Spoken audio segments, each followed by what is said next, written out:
안녕하세요, 2학년 여러분. 다시 또 이제 금요일이 왔네요. 수요일부터 또 이제 1학년이 나오고 목요일 지나서 금요일이 왔습니다. 자, 오늘은 150페이지를 할 차례입니다. 자, 무역계약 사례와 관련 서식에 대해서 한번 배워보도록 하겠습니다. 저번에 수업 시간에 이 온라인 수업 시간을 조금 줄여달라고 해서 선생님이 조금만 준비했으니까 집중해서 학습을 해보도록 합시다.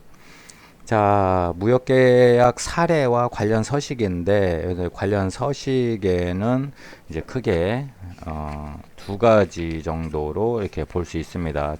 처음에 수출 계약서 이제 작성을 하고, 그 다음에 또 청약서 작성을 하고, 이렇게 두 가지 정도 이제 보시면 되겠습니다. 그래서 이게 보면 학습 목표가 청약서 서식을 예시한 내용에 따라 작성할 수 있다. 수출 계약서 서식을 예시한 내용에 따라 작성할 수 있다.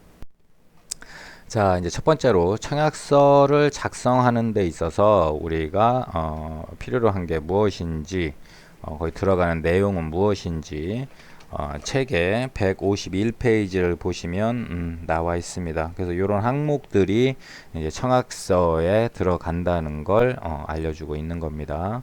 자, 이제 처음에 보면 이게 청약서니까 아무래도 우리가 이제는 그때 이제 그 전에 배우기로 오퍼와 억스턴스 청약서와 승낙하는 거 이런 형태를 가지고 이게 완료가 되면 거래가 완료된다고 본다고 했죠. 그래서 이제 맨 처음에 오퍼 넘버가 나옵니다.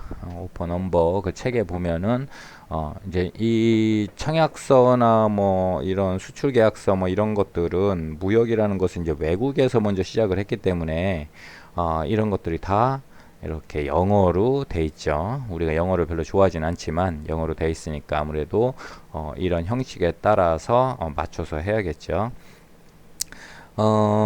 만약에 무역 같은 거를 우리나라에서 먼저 했다고 치면 한글로 돼 있겠죠. 근데 이제 미국에서 먼저 했으니까 올림픽 종목 중에도 태권도 같은 건 태권도가 우리나라가 이제 종주국이잖아요. 맨 처음에 한 나라 만들고 그래서 그런 데는 차렷 경례 이런 것들도 한국말로도 하죠. 시작 이런 것들.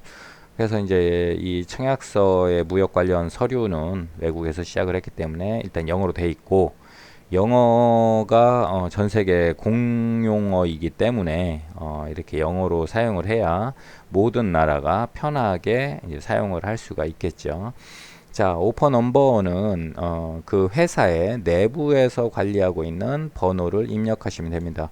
거기 지금 예로는 뭐 DA0206-716 뭐 이렇게 나왔는데 이건 이제 회사의 내부 사정에 따라서 다 다르기 때문에 거기에 맞는 넘버를 넣어주시면 됩니다. 자, 그 다음에 이제 데이트, 이제 날짜 말하는 거겠죠. 그래서 오퍼 발행 일자를 이제 입력해주고, 그 오퍼가 언제 발행이 됐는지, 그것들은, 여러 형태의 그 오퍼 날짜가 있을 테니까 거기에 맞춰서 이제 입력해 주시면 되고 메서스 뒤에 여기 나오는 거는 수입상의 상호와 주소를 입력해 주시면 됩니다. 어디로 가는지 이런 걸 뭐 알아야 되니까. 그리고 페이먼트 이제 지급하는 거죠. 돈을 그 151페이지에 4번에 보시면 결제라고 돼 있는데 물건을 받았으면 이제 돈을 결제해야겠죠. 그래서 이제 방식이 신용장 결제 방식으로 할 거냐 아니면 추심 결제 방식으로 할 거냐 아니면 송금 결제 방식으로 할 거냐 이런 내용을 입력하는 겁니다.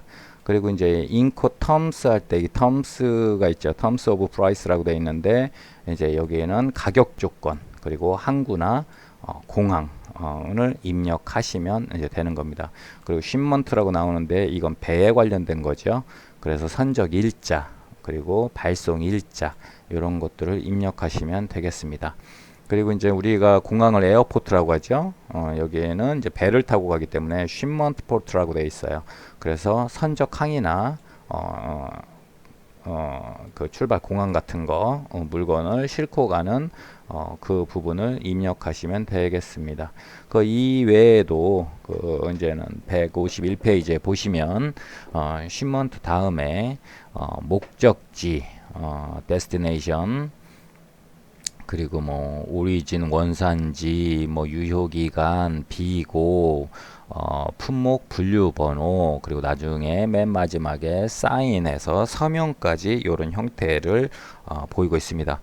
요런 거는 이렇게 우리가 그 물건 같은 것들을 살 때 이렇게 잘 생각을 해보면, 물론 우리는 옥션 같은 데나 이렇게 여러 가지 업체들이 들어와 있는 이런 곳에서 이제 물건을 사지만, 우리가 이제는 누구한테 이제 부탁을 해서 그 물건을 산다고 생각을 했을 때 쭉 일련의 과정들을 생각해 보면 그 안에 들어갈 수 있는 내용들이 이 청약서 내용 안에 들어 있는 거예요.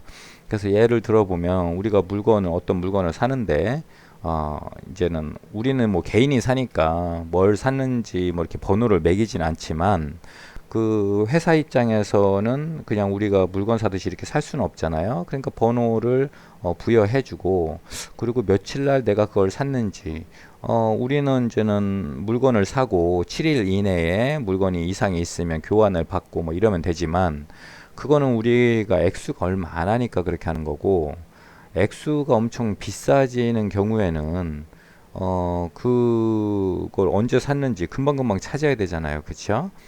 그리고 무슨 문제가 있을 때, 만약 같은 물건을 계속 우리가 동일하게 산다고 했을 때도 그 날짜에 따라서 언제 온 물건에 문제가 있다 이렇게 찾을 때는 오퍼 발행 일자 같은 걸 보고서 빠르게 검색을 해야겠죠. 그래서 이제는 그런 날짜 입력하고, 그리고 당연히 우리가 물건 살라고 하는 그 상호의 이름과 주소를 알아야겠죠. 상호를 잘 알아야지 이제 조사도 하고 그 회사가 제대로 된 회사인지, 그리고 나중에 이제 뭐 그 회사를 찾아가는 일이 생기거나 뭐 여러 가지 문제로 인해서 그런 것들을 써놓을 수 있겠죠. 그리고 이제 내가 돈을 너에게 줄 건데, 만약에 그 회사에서는 신용장 결제 방식만을 원한다, 추심 결제 방식이나 송금 결제 방식은 원하지 않는다 이러면 그 회사하고, 우리는 이제 추심 결제 방식을 원하는데 그 회사하고 거래가 안 될 수도 있겠죠. 그러니까 서로 청약을 하고 승낙을 하는 과정에서 이 지급을 뭘로 할 건지에 대해서도 서로 약속을 하겠죠. 그리고 그것을 써놔야 나중에 그 회사가 신용장 결제 방식을 원했을 때 그 서류를 보고, 여기는 신용장 결제 방식을 원했구나, 그러니까 이걸로 결제를 해줘야겠다 이렇게 할 수가 있는 거죠. 이런 걸 써놓지 않으면 거기 회사가 뭘로 해달라고 했지 해서 나중에 전화해 가지고 뭘로 해달라고 했지 하는데, 그 회사에서 신용장 결제 방식으로 해달라고 했는데요 이렇게 얘기를 했을 때, 우리가 우리 회사는 추심 결제 방식밖에 안 되는데 이렇게 하고서는 결제 방식을 바꿀 수는 없다는 거죠. 그래서 하나를 정해 놓고 이 회사는 1번의 회사는 신용장 결제 방식으로 해줄 수가 있고, 뭐 2번의 회사는 추심 결제 방식으로 할 수도 있고, 이렇게 각 회사마다 다르기 때문에 이런 내용도 꼭 적어 놔야 되는 거죠. 그리고 당연히 가격 조건을 어떻게 했는지, 그리고 어느 항구나 공항에서 이 물건을 받을 수 있는지, 아니면 줄 수 있는지, 이런 것들을 다 입력을 해놔야겠죠. 이거는 이제 회사에서 쓰이는 그 문서기 때문에, 회사가 하나 사고 그냥 가만히 있고 그 다음에 또 물건 모자라면 하나 사고 이렇게 하는 게 아니죠. 각 흩어져 있는 부서들이 자기들이 필요한 그 물건들을 뭐 한 번에 살 때도 있겠고, 같이 막 이렇게 뭐 날짜가 겹쳐가지고 그렇게 할 때도 있겠고, 따로따로 살 때도 있겠고, 이렇게 되니까 이런 내용 같은 거를 뭐 회계 부서나 이런 데서 한 번에 알아볼 수 있도록 다 적어 놔야겠죠. 그리고 이제 그런 것들이 완료가 되면 언제 물건을 실을 거냐, 아니면 내가 언제 너한테 물건을 보낼 건지도 다 해놔야 잊어버리지 않고, 이건 이제 신용 문제이기 때문에 이런 것들을 다 적어서 잊지 않도록, 그리고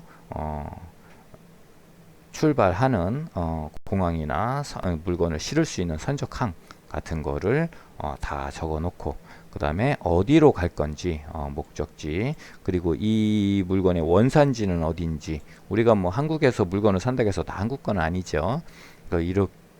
이렇게 해서 원산지도 알려주고, 그리고 이 물건에 대한 유효 기간은 언제까지인지, 그리고 비고는 참고해야 될 사항, 알아야 될 사항, 이런 여기 있는 모든 내용을 제외한 어떤 알아야 될 사항이 있으면 그것도 좀 적어주고, 그리고 품목에 대한 분류 번호 같은 것도 써줄 수 있으면 써주고, 그리고 이 모든 게 다 이제는 확실하다라는 서명을 통해서 이 청약서가 작성하는 것이 완료가 되는 것이죠.